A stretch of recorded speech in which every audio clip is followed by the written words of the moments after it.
I'm going to share with you 5 AI tools and agents that you can use to build a multi-million-pound property portfolio without hiring a single member of staff. And no, it's not just about prompting ChatGPT. These AI agents and tools I'm going to share with you I'm using right now in my own business to generate off-market property deals whilst I travel the world and do this all remotely. Some of these deals, just like this one here, we've recently sourced, we sell on to investors for a fee. And some deals like this one here, we've recently sourced, I keep myself that I'm about to flip. And others like this deal here, I keep for a BRR or I flip. This particular one I'm flipping as an assisted sale. But before we get into this, let me break down exactly what an AI agent is. Most people think of AI as ChatGPT solely, or maybe Canva or Zero. These are all AI tools which are great, but you manually have to input stuff into them. Agents are tools that can go off and work for you on your behalf and deploy different tasks within your business. They can handle messaging, outreach for deals, analysis, a whole range of things. Pretty much anything you can do on a laptop today can be done by an AI agent. But one of the challenges at the moment is, where do you start with AI? There's so much overwhelming choice to do. My advice is the thing you want to start with is stuff that's going to make you money first, because profits solve problems. And then once you've got your revenue up, what you want to do is deploy that revenue into automating the rest of your business. And in property, no matter what strategy or what sort of approach you want to do in business, the most money-making thing you can do is learning how to find property deals. So number one, we're going to start with the tools to find good property deals. No deals, no business. And as I said previously, every part of your business relies on this. It's the big domino you'll knock over that will solve all the other problems once you know how to find good property deals. In our business right now, we're running direct-to-vendor ads to find deals, and we're using AI agents to negotiate those deals via WhatsApp as those deals come in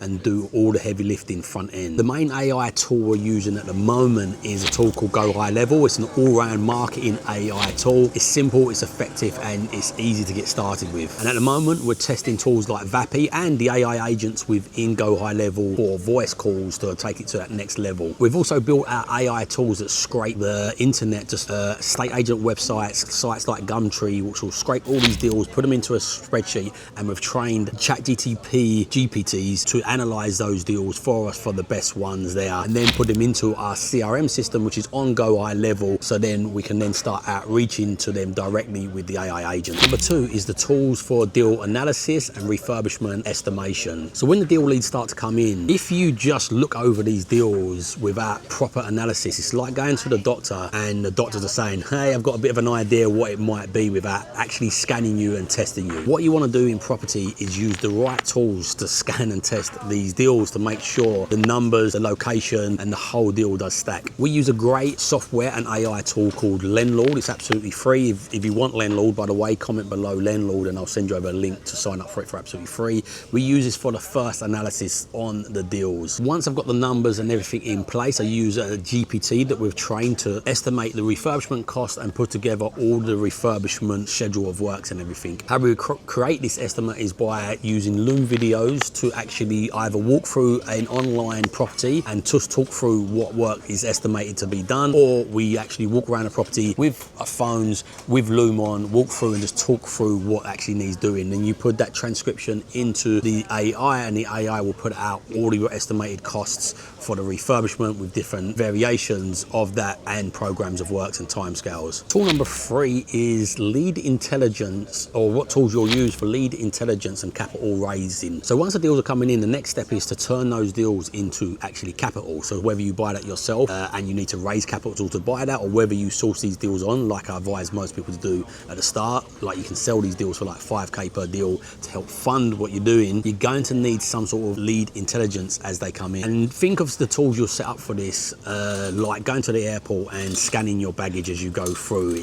Once you've scanned your baggage, it's going to be redirected into the right direction for what you need. So when leads are coming in, whether they're investor leads or property leads, what you want to do is use the right tools to kind of identify who they are, what they are, and direct them into the right path for you to actually work with. All the hot leads and the people that you feel you can like convert really quickly into people that's going to help you in your journey or sell deals to. You want to be at the top of that pile, and people that need nurturing longer can be put down a little bit further to be nurtured. When it comes to investors, what we mainly use, I find short form content's great. I like Instagram specifically because of the inbox and the chat features you can use with that. We use tools like ManyChat, Inroads, Auto IG to be able to outreach to people. And the idea with, especially with social media is just for the awareness, and then you want to drive people into your chats so you can communicate with them them and then get them onto a call afterwards. And if you use these sorts of tools that I just suggested, that can do all that front end communication for you, especially with some agents trained into these tools to do the conversating and then getting them booked onto a call with you. Tool number 4 is personal AI assistance. So as I said, now you're starting to get revenue in, you're starting to get leads in, you want to use AI assistants to really start helping you with a day-to-day repeatable task. And it's great to have a PA. I do advise you still to have a PA, but instead of completely replacing PA, what you want to do is augment the work of what they're doing together, so it's much more efficient and much more scalable. So the tools I use for this is to connect all my channels together. So this is things like messaging and communication across WhatsApp and email and Slack. If you use Slack, some people wouldn't advise you use Slack, but I do in my business. But you can use tools like N8N, Zapier or Make.com that can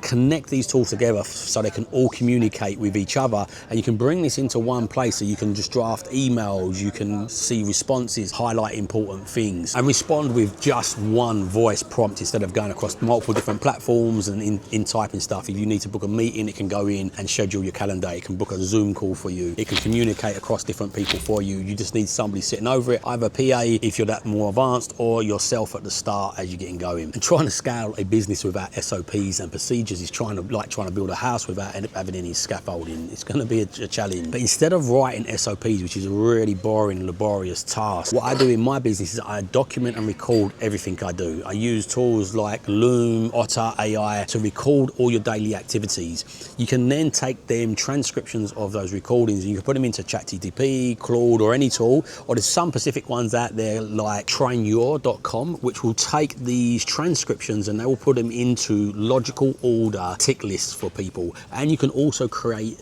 off the Loom videos and what you've recorded, you can also get those edited into being tutorial videos. Then you've got the manuals that go with them off the back of it. So from day to day you have to do all this work yourself. Tony Robbins calls this net time, no extra time. You've got to perform these tasks yourself. So if it is on a laptop, put Loom on, record what you're doing and just verbally talk into over the top of what you're doing, so you document what you're doing. If it's something you're doing which is not on a laptop, get a camera, get your phone out, just record what you're doing, just document everything you're doing, because this is what you're going to be able to use to create the SOPs, to hire staff, but also to train the reasoning models within all of these AI tools to be able to work on your behalf how you would work. So they're 5 of the main tools that I'm using at the moment in my business. I'm using many more, but they're the first 5 to get started with. Pick one out, start with one that's going to earn you money. As I said, if you're not already earning money, go deep on that, learn it, then scale and keep on evolving into this. You've really got to lean into AI. And if you want to actually see me using one of these tools, make sure you watch this video here.